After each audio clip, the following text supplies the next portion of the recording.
The rumored measure discussion between the three main opposition parties, Peter Obi of the Labour Party, Atiku Abubakar of PDP, and kwakwanso of the NNPP.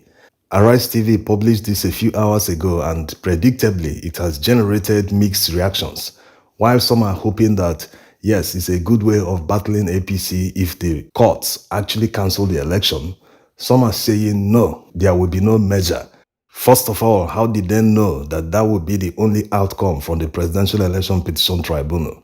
Cancellation of the election is just one of the many pleas that the petitioners are praying the court, so the court will not determine that in isolation. Yes, granted that the evidence for non-compliance is so massive before the court. In fact, to summarize it, they have evidence that more than 25 million votes cannot be accounted for. And when you consider the fact that INEC announced about 25 million votes as the total votes cast during the presidential election, it clearly shows that about half of the total votes cast at the election cannot be accounted for. Not that one person received all the votes that are unaccounted, but according to the law, once the margin of difference between the candidates, especially the first and the second, is less than the unaccounted votes, the election is supposed to be declared inconclusive by INEC. But since they didn't do it, the court may now cancel the election. But like already said, they won't do that in isolation. The only logical reason the judges are still deliberating on this matter, they haven't announced the judgment day, is because they are trying to find a winner. Let's take it one by one. Let's start with issues that borders on constitutionality. 25% is a constitutional matter. It's just about interpreting the relevant section of the Constitution. So it wouldn't take a judge more than 2 hours to interpret and write his judgment. 2 hours because maybe the judge wants to read about the judicial precedent on the same matter. If not, it will take less time because it's written in plain English. To make you understand how fast the judges can determine this election by just looking at the constitutional grounds whether they were met or not. Remember what Olisa Abakoba said before the swearing-in ceremony. He said that the judges at the Presidential Election Petition Tribunal can determine and finalize the election petition under 1 week, that they should just focus on the constitutional matters. If they do that, they can resolve the whole problem under 1 week. That was his advice then. So based on 25% alone, they can round it up in a few hours. So I still reiterate, 7 days is enough time to go through the Court of Appeal at first instance and the Supreme Court. The only place where there might be a difficulty is if the questions I set out fail. And there's a strong possibility that they might fail. So we'll now go to part B of the case management issue, which is Peter Obi and other petitioners will now have to prove the irregularities set out in the petition. That would be a long time. The next is all the issues that they raised about the non-qualification of Tinubu for the presidential election. Most of these issues, like the narcotics proceeds he forfeited to the United States government, the certificate forgery, his dual nationality he failed to disclose on his INEC form, his invalid nomination, and the double nomination of Shetima, all the issues they raised to prove that he was not qualified at the time he contested the presidential election. These are constitutional matters. And when you consider that his counsel did not even make any effort to counter them. You know, in court, when someone makes an accusation against you and presents evidence to the fact, your job is to present a counter evidence to sway the mind of the judges to say, yes, this is the real truth. The one he submitted is fake. That's not how it happened. Blah, blah, blah, and other things. At least make an effort. They didn't make any effort. Imagine saying that the passport has expired. Therefore, the citizenship has also expired. Can you imagine making such a laughable argument in court? It doesn't prove anything. It doesn't counter the fact that he had or he continues to have a citizenship. It doesn't counter it at all. Because citizenship is not a paper that can expire. The passport is just for identification purposes. It's not the same thing as citizenship. So all these, they will just need to apply the Constitution. Hey, what does it say about someone who hid his dual nationality, who lied about it on his INEC forms? There's a provision for that in the Constitution. What about someone who forged a certificate? The two certificates are in front of the court. They have seen the two. There's no more deliberation that is needed. They will simply look at the Constitution. What does it say? Anyone who forges a certificate stands to be disqualified. Simply interpret the Constitution and apply the judgment.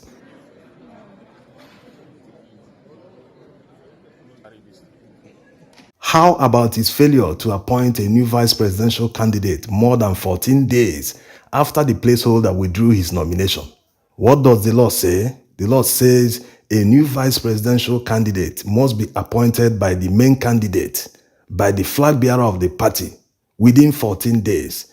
If that 14 days elapses without a new vice presidential candidate being appointed, the party should go back and conduct a fresh primary. Did all this happen? It never happened. APC maintained Tinubu as their flag bearer without conducting a fresh primary when they knew that they have flouted the law. They have breached the 14 days allowed by the law.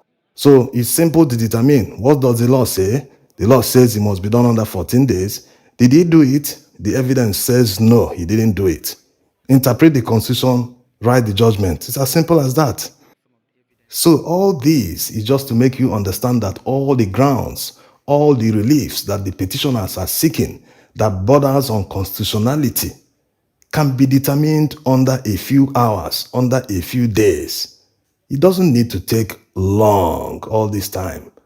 So the only logical reason they are taking all this time to deliver the judgment is because they are looking at the massive evidence to see if they can truly find a winner.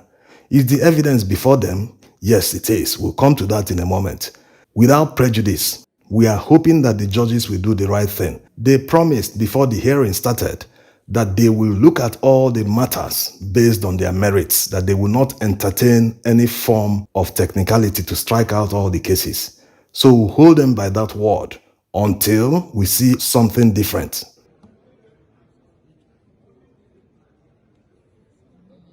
Getting back to the merger rumors, P2B will never accept any merger at this point in time because he knows he's at the pole position to be declared winner. Let's even assume that the only outcome is the cancellation of the election. All the candidates have tested their popularity. They know who is more popular. Do you think someone like P2B will step down for Atiku Abubakar? Atiku Abubakar was banking on the fact that he will clear the whole north. That was why he became a bit arrogant. He didn't want to understand the sentiments that Southerners want power shift to the south after Buhari spent 8 years. So he didn't want that. He arrogantly felt that maybe he would just win just a few states in the south. With clearing the north, he will win the election. But all that didn't happen. Even some of the states he won in the south, we know the governors rigged the election for him. Is it kwakwanso? After saying the north wouldn't vote for a southern president, or is it Igbo person he said? At the end of the day, the person he talked down on eventually won more votes in the northern region, more states in the northern region than kwakwanso himself. So if it wasn't clear who was more popular before the election, it is now clearer after the election. All of them know, they are aware who is more popular amongst them. Even looking at all the presidential election polls that were conducted before the presidential election, none of them put Atiku as a winner. None. It was P2B that cleared all the polls, but one or two polls mentioned high turnout of voters as the condition for the win. That was why INEC disenfranchised millions of voters in Labour Party strongholds. They hid millions of votes, as can be seen in the 25 million votes that are missing, that cannot be accounted for. This takes us back to why the judges are taking their time, going by the evidence before them. The 18,000 blood copies that INEC gave Labour Party, and in order to prove the figures hidden behind them, the Labour Party submitted more than 10,000 polling unit results their own party agents gave to them on election day. A summary of the total votes Labour Party scored in those 10,000 polling units is approximately 2.5 million votes. When you add these 2.5 million votes to the total that INEC allocated to P2B, which is 6.1 million votes, that will push him to second position with 8.6 million votes. Is not finished.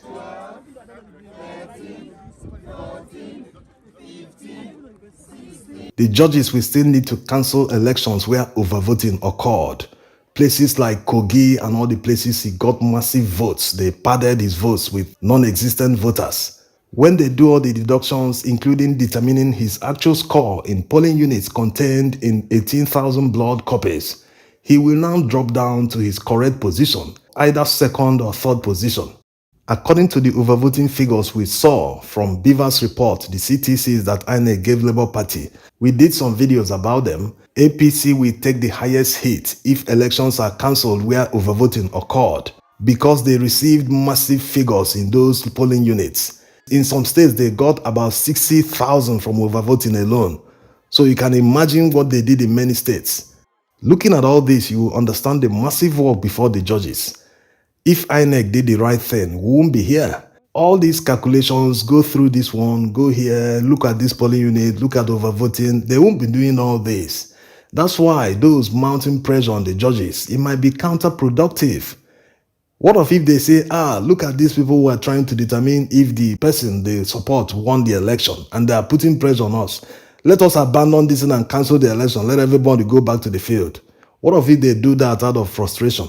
They are humans. This is not in any way giving them a pass. Every public official must uphold his oath of office. Nigerians are not begging for justice. Under normal circumstances, justice must prevail.